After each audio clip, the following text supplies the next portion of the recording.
श्री हरिवंश महाराज श्री जब जीवन में चारों तरफ अंधकार छा जाए, कोई साथ ना दे, यहाँ तक कि अपने भी साथ ना दें, कठिनाई ही कठिनाई सामने आ रही है, उस वक्त साधु को क्या करना चाहिए? इसे प्रभु की कृपा उसके ऊपर हो रही है। जिसको ऐसा हो रहा है, बड़ी किसका प्रश्न है? हाँ, बस उस अंधकार को समझो। कहीं सांसारिक मित्र को, सांसारिक भोगों को, इनको प्रकाश मत समझ लेना। कहीं सांसारिक अनुकूलता को, इनको कृपा मत मान लेना। वास्तविक बात है, जब हमारा इस संसार में कोई हितैषी न दिखाई दे, कोई प्रिय न दिखाई दे, कुछ अपना न दिखाई दे, तब एक रास्ता बचता है जो असली है, वो है प्रभु का। उनको स्वीकार कर ले। सब यहाँ कोई प्रिय नहीं। तुमसे जो प्यार करेगा शोषण करने के लिए, उसको कुछ तुम में दिखाई देगा, इसलिए तुमसे प्यार करेगा। तन धन कुछ भी, अगर उसको कुछ नहीं नजर आएगा तो तुम्हें कितना भी प्यार करता रहो, अंगूठा दिखा देगा। कोई भी, यहाँ कोई प्यार व्यार नहीं, सब नाटक चलता है। केवल अपनी वासना की पूर्ति के लिए ही कोई किसी से प्यार करता है। अगर वासना की पूर्ति शब्द हटा दिया जाए तो प्यार की असलियत हो जाए। किसी से भी, दोस्त दोस्त से, किसी से, किसी का भी किसी से प्यार हो। अपने लोग कोई बाबा जी आकाश से नहीं बने हैं, यहीं पैदा गृहस्थी में हुए, संसार में ही पढ़े लिखे हैं, संसार में ही रहे, संसार का ही खाया, अब भी संसार में ही है, सब पता है। कोई किसी से प्यार नहीं करता। अपनी वासनाओं की पूर्ति जहाँ होती है, हमें अच्छा लग रहा है इसलिए मुझसे प्यार करते हैं। जिस दिन हमें अच्छा नहीं लगा, उस दिन हम हर वो बात करेंगे जिससे हमसे दूर हो जाए। ये प्यार है क्या? प्रभु का आश्रय लेकर प्रभु का नाम जप करो। और अगर संसार में गृहस्थ में भी जाना है तो उनसे प्रार्थना करो कि प्रभु हमें ऐसा परिवार मिले जो आपकी भक्ति से युक्त हो, आपके धर्म से युक्त हो। ये तभी मिलेगा जब आप धर्म से युक्त रहेंगे, आप सुरक्षित रहेंगे, आप पवित्र रहेंगे। यदि आपने अपने पहले ही जो सामग्री अर्पित करनी है, वो पूजा की सामग्री अपवित्र कर दी, तो आप पूजा लायक ही नहीं रही, तो पूजा क्या होगी? समझ, हमारे इशारे को समझ रहे ना। जब तक ब्याह ना हो तब तक हर बच्चा बच्ची को पवित्र रहना चाहिए। व्यवहार करो, मित्रता करो, हमें कोई विरोध बात नहीं। लेकिन वो हमें शराब पिलावे, हमें गांजा पिलावे, हमारे साथ व्यभिचार करे, कहे हम फ्रेंड हैं, चाहे वो इधर पक्ष का हो चाहे इधर पक्ष का हो, फ्रेंड नहीं है, वो शत्रु है, दुश्मन है, जो हमारे आचरणों को भ्रष्ट कर रहा है, जो हमारे स्वभाव को बिगाड़ रहा है, जो हमारी पवित्रता को नष्ट कर रहा है, जो हमारे गुरुजनों पर अनुशासनहीनता ला रहा है। हम माता पिता का अनुशासन, शास्त्र का अनुशासन, धर्म का अनुशासन छोड़ करके मनमानी आचरण करें, अंधेरा ही अंधेरा है। फिर क्या है? ये संसार भी तुम्हारे लिए सुखद हो जाएगा। धर्म से चलो, पवित्रता से चलो। किसी भी नशे में कोई सुख नहीं है। जो भगवान के नाम में नशा है, वो किस में सुख हो सकता है? आप जब के तो देखो, बड़े से बड़े भयानक कष्ट में भी आप आनंदित रहेंगे। दोनों किडनी फेल है, अतरे दिन डायलिसिस होता है, कितना कष्ट होता है किडनी फेलियर। कोई वही जानता है जिसकी किडनी फेल होती है। आपके सामने बैठे हैं, बात कर रहे हैं, कष्ट में है, इस समय वर्तमान में भी कष्ट में है।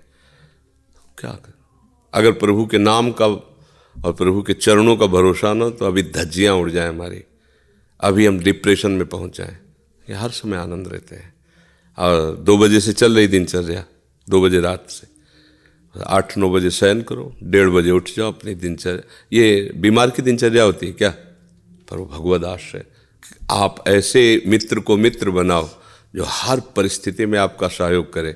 वो केवल श्री कृष्ण है, वो केवल प्रभु हैं, दूसरा कोई नहीं है। अब ये बात अभी समझ में नहीं आएगी, क्योंकि जैसे यौवन अवस्था होती है, प्रमाद स्थिति होती है, भोगों में सुख लगता है, तो ये सब भगवान और भगवान की बातें सब ऐसे लगती हैं। लेकिन एक समय आता है जब केवल यही बात समझ में आती कि हाँ, यही है अपने, दूसरा कोई नहीं है। यहाँ जो जितना भी प्यार, जितना भी मंगल में दिखाई दे रहा है ना, वो सब चंद क्षणों का। जिस दिन तुम्हारे पुण्य नष्ट हुए तो वही मित्र शत्रु बन जाएगा, वही भोग तुम्हें जलाने वाला बन जाएगा, कोई तुम्हें पूछने वाला नहीं होगा, पक्का। हम छोटे थे तो एक रिश्तेदार के यहाँ गए थे। गर्मियों की छुट्टी में बच्चे जाते हैं ना अपने संबंधियों के यहाँ, 1 महीना की छुट्टी होती है, तो वही घूमने का अवसर मिलता है। तो परिवार के सदस्य जन छूट दे देते हैं, बहन के यहाँ, मौसी के यहाँ, मामा के, ऐसे। तो बहन के यहाँ गए थे, तो बहन की जो पति की बहन होती है, उसे नंद कहते हैं, वो उनके यहाँ ले गई थी। तो उनके यहाँ हम गए हुए थे, तो एक कमरे में देखा एक नौजवान व्यक्ति पड़ा हुआ था। वो शायद उनकी ननंद के पति थे। तो उनको पता नहीं क्या लगा, भगवान की प्रेरणा, हम तो बच्चे ही थे, तो हमें बुलाया, ऐसे नज़दीक गए तो रोने लगे। उनका बच्चा अब हमारी कोई बात नहीं सुनता, तो हमें मन में है आपसे बता दें। तो शायद हमें भगवान उदाहरण देना चाहते होंगे, इसलिए सुनवाया होगा, नहीं तो हम बच्चा थे, उनका कोई सपोर्ट तो कर ही नहीं सकते थे। उनका बच्चा है, जो बिल्डिंग देख रहे हो ना, ये मेरी बनवाई हुई है, वो मेरी पत्नी है, और वो टाकीज के सामने मेरी चाय समोसा पान इसकी दुकान थी, और मैं सुबह से शाम तक मेहनत करता। तो यही पत्नी हमारे मोजे जूते उतार करके और हमें प्यार करती थी। हमारे शरीर में लकवा मार गया, अब मैं उठ नहीं सकते। बोले 2 रोटी से ज़्यादा भोजन नहीं देती, और कहती ज़्यादा देंगे तो बार बार शौच करोगे, हमें फेंकना पड़ेगा। बोले हमको मारती भी है, हमसे बात नहीं करती, चिल्लाते रहते हैं, हमारे सामने और दूसरे पुरुष को बुलाती, बात करती ऐसा। बोले किससे कहूँ, अगर कहूँ तो ये मारेगी आकर के, कहना नहीं। तो हम बच्चे थे, पर वो बात हमारे दिमाग में, हम बार बार सोचा इस विषय कि मेरे से क्यों कहा। तो शायद मुझे शिक्षा भगवान दिलाना चाहते थे, एक उदाहरण हमारे दिमाग में। देखो ये वो बता रहा है कि जब मैं कमा के आता था तो मेरे जूते मुझे उतारती थी, मुझे प्रेम करती थी। आज वही पत्नी है, मेरा ही सब वैभव है, मुझे रोटी भर पेट नहीं, क्योंकि लकवा मार गया, शरीर बेकार हो गया, अब वो पड़ा ऐसे। अब उस व्यक्ति का कौन मित्र होगा? कोई प्यार से बात, तभी तो हम बच्चे थे, हमें बुलाया, कोई प्यार से बात नहीं कर सकता। वही व्यक्ति है जिसने अपने जीवन को सजाने की चेष्टा की। लेकिन एक मित्र है जिसको वो नहीं जानता था, इसीलिए अगर उस मित्र को जानता होता तो उसको रोना नहीं बनता, वो केवल उसी से बात करता और जीवन बदल जाता। वो कर तुम अकर तुम अन्यथा कर तुम। सच्ची मानो, हमें डॉक्टर ने कहा था आज के कम से कम 17 वर्ष पहले, दिल्ली के थे, सब जांच की, उनका बाबा तुम संत हो इसलिए तुमसे कोई छुपाव नहीं है, तुम्हारा कोई घर का नहीं कि जिससे मैं बता सकूं, तुम्ही से डायरेक्ट कह रहा हूं। 2-2.5 वर्ष, आखिरी 5 वर्ष, ये किडनी खत्म और आप मर जाओगे। तो इसलिए बता रहे हैं कि आप भजन कर लो बस 2-2.5 वर्ष। और तो हमने भी ठान लिया था कि हाँ ठीक है, ऐसा है। आज 17 वर्ष तो हो ही गए, लगभग 17 वर्ष, बड़ा लंबा सफ़र है। अभी आपके सामने बैठे हैं, फेल भी है और पास भी है, नहीं पास है। देखो जो दिनचर्या हमें चाहिए वो हमारे शरीर कर रहा है, तो हम पास है।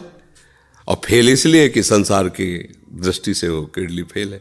अगर भगवान का भरोसा ना होता तो सोचो आज हम कितने परेशान होते, शरीर को लेकर, पैसे को लेकर, कितना खर्चा, कैसी दवाइयाँ, कहाँ से डॉक्टर कहाँ लाते, क्या कुछ नहीं करना होता। वो अपने आप डॉक्टर रो करके कहते कि मेरी सेवा मत छीनना।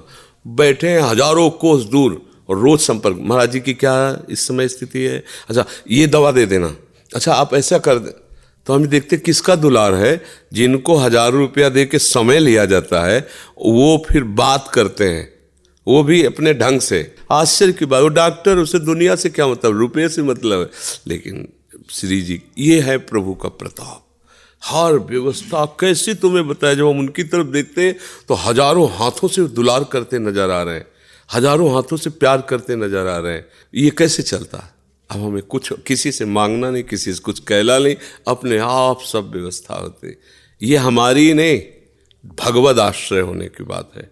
अगर भगवद आश्रित नहीं हो तो वो अमल पत्नी होती, बच्चे होते, किसी के काम की तरह नहीं गए थे, तो क्या कहते, तेरे दिन इसे 4-5 हज़ार रुपये डायलिसिस के लिए चाहिए, दवाइयाँ चाहिए, भगवान उठा लो, ऐसे कह, पूछ लो भगवान इनको, वो कहती है इनको पूछ लो।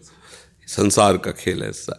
तो ये हम कोई तुम्हें कहानी नहीं बता रहे, सच्ची बात कह रहे। अभी अंधकार है और भगवान का आश्रय ले लो, आनंदित रहोगे। आज आपको नहीं समझ में आएगा, किसान खेती बोता है तो तुरंत फसल नहीं काटने को मिलती, थोड़ा समय लगता है। ऐसे आप अपने जीवन को भगवान में समर्पित कर दो, नाम जप करो, रहो उसी संसार में, वैसे ही रहो। हम ये नहीं कहते बाबा जी बनो, गंदे आचरण मत करो, गंदा नशा मत करो, गंदा व्यवहार मत करो, भगवान इसी से प्रसन्न हो जाएंगे। आप ज़्यादा जब तप भले मत करो, पर गंदे आचरण मत करो, और भगवान का सहारा वो सब कुछ संभाल लेते हैं, बहुत समर्थ है।